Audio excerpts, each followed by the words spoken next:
One should remain grateful to their parents and teachers. তাহলে আনসারটা কি হবে? শুডেন্ট দে।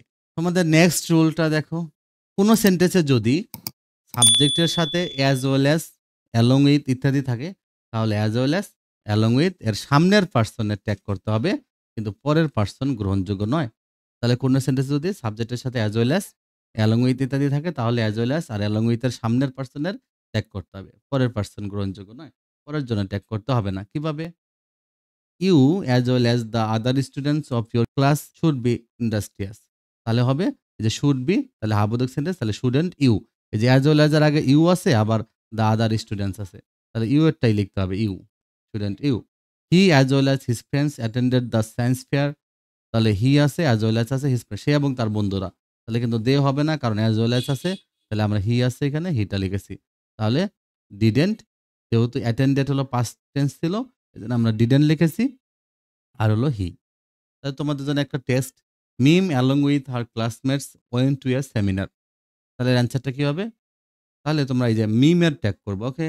আর যেহেতু ওয়েন্ট আছে তাহলে পাস্ট, তাহলে হবে ডিড। আর মিমের জন্য তাহলে কি হবে? আমাদের আনসারটা হলো ডিডেন্ট সি। তো যারা আমাদের আগের ভিডিওটা দেখো নাই, তোমরা আগের ভিডিওটা দেখে আসবা, কারণ আগের ভিডিওর সাথে সবগুলো রিলেটেড।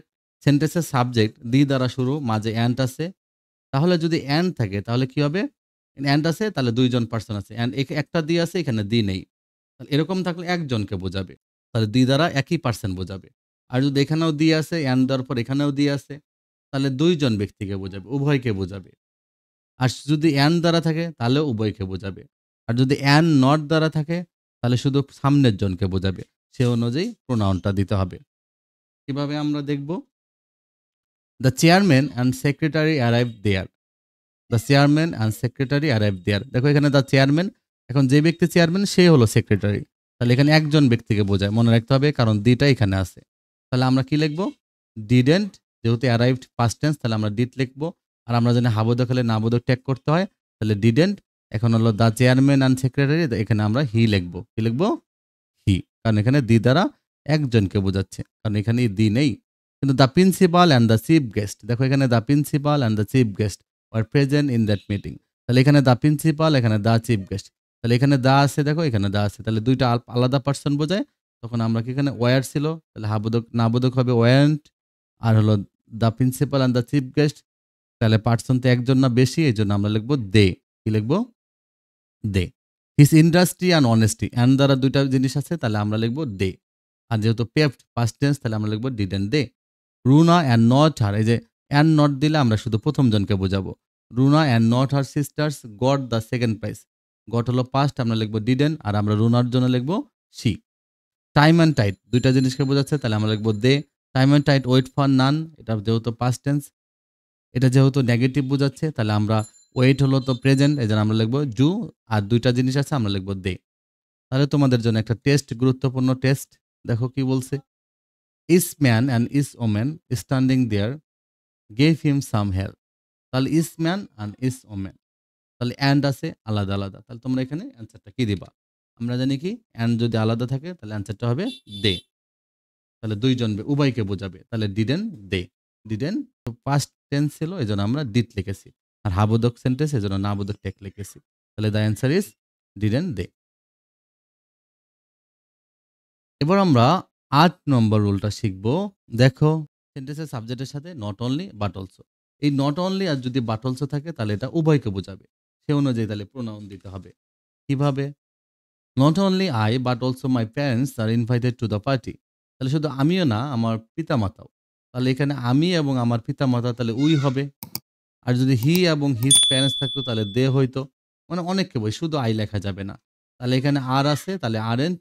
আর আমি এবং আমার বাবা মা মানে আমরা, তাহলে উই হবে, আরেন্ট উই। নেক্সট তোমাদের জন্য একটা টেস্ট থাকবে, দেখো তোমরা এটা পারো কিনা। Not only Ruma but also her classmates made an excellent result. তাহলে রুমা বাট অলসো, এই যে but all, not only but also থাকলে উভয়কে বোঝায়, তাহলে রুমা এবং তার ক্লাসমেটস। তাহলে অ্যান্সারটা কি হবে? অ্যান্সারটা হবে ডিডেন দে। ডিডেন দে। আমরা এখন ৯ নম্বর রুলটা শিখব।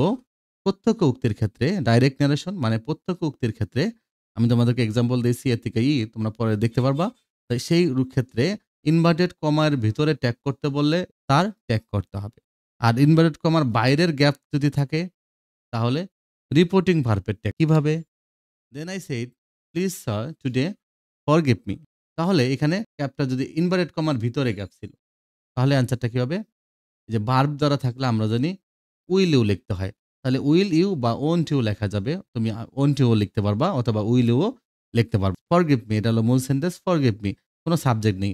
তাহলে এখানে ভার্ব দ্বারা সেন্টেন্স শুরু, তাহলে হবে উইল ইউ অথবা ওন্ট ইউ লেখা যাবে। এখন তাহলে এখানে ইনভার্টেড কমার ভিতরে আমরা ট্যাগ করেছি। He told the patient you have hardly any problem, এটা ইনভার্টেড কমার ভিতরে। তাহলে ইউ হ্যাভ, তাহলে হ্যাভ ইউ। হার্ডলি থাকলে আমরা জানি নেগেটিভ, এজন্য লিখেছি হ্যাভ ইউ। অ্যান্সারটা হয়েছে have you. His mother said to him the brave deserve the fair, তাহলে এটাও ইনভার্ট কমার ভিতরে আছে। তাহলে আমরা কি হবে? দ্য ব্রেভ ডিজার্ভ, তাহলে ডু। তাহলে এখানে যেহেতু কোনো অক্সিলারি ভার্ব নেই তাহলে আর প্রেজেন্ট টেন্স, তাহলে ডু বা ডাস হয়। আর আমরা জানি দিয়ে এর পরে যদি ব্যক্তি থাকে তাহলে দে হয়। তাহলে দের সাথে তো কখনো ডাস বসবে না, এই জন্য ডোন্ট। তাহলে ডোন্ট দে।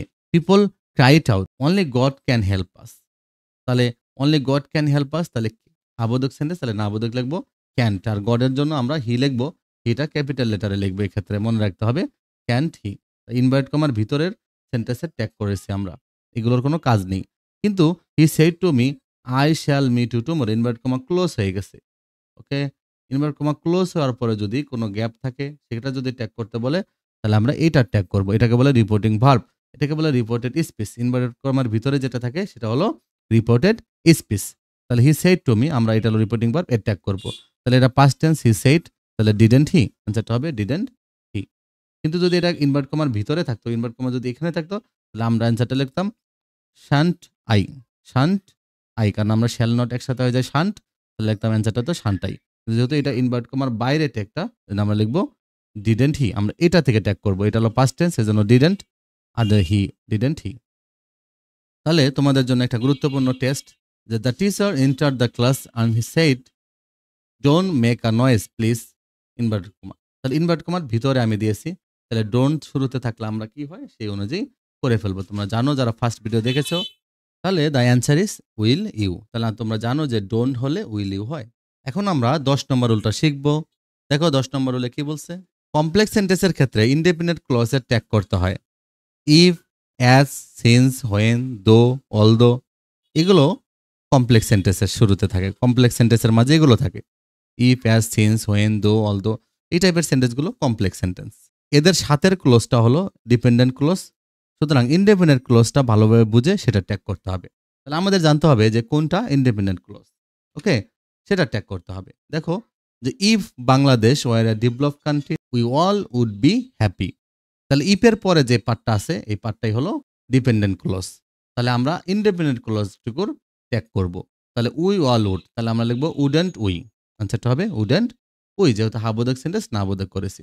তাহলে ইফ, সিন্স, অ্যাজ, হোয়েন, দো, অলদো, এদের সাথের পার্টটাই হলো ডিপেন্ডেন্ট ক্লোজ, বাকিটা হলো ইনডিপেন্ডেন্ট ক্লোজ। মানে ইন্ডিপেন্ডেন্ট ক্লজ হলো যেটা কারোর উপর নির্ভর করে না, স্বাধীনভাবে অর্থ প্রকাশ করতে পারে। You surely plan to fail if you fail to plan, তাহলে এই যে ইফ এর পর এই পার্টটা হলো তাহলে কি ডিপেন্ডেন্ট ক্লজ। তাহলে আমরা প্রথম পার্টটা হলো ইন্ডিপেন্ডেন্ট ক্লজ, তাহলে আমরা প্রথম পার্টে ট্যাগ করবো এখানে ইউ শিওরলি প্ল্যান। তাহলে এখানে প্ল্যান প্রেজেন্ট টেন্স, তাহলে আমরা ডু লিখবো, আর ইউ এর জন্য ইউ লিখবো, তাহলে হাবোধক এর জন্য নাবোধক আকারে আমরা লিখবো। তো ডোন্ট ইউ, আনসারটা হবে ডোন্ট ইউ। তাহলে তোমাদের জন্য একটা টেস্ট থাকবে, দেখো তোমরা এটা বলবা whenever you get a chance I think you should travel some countries, তাহলে অ্যান্সারটা কি হবে?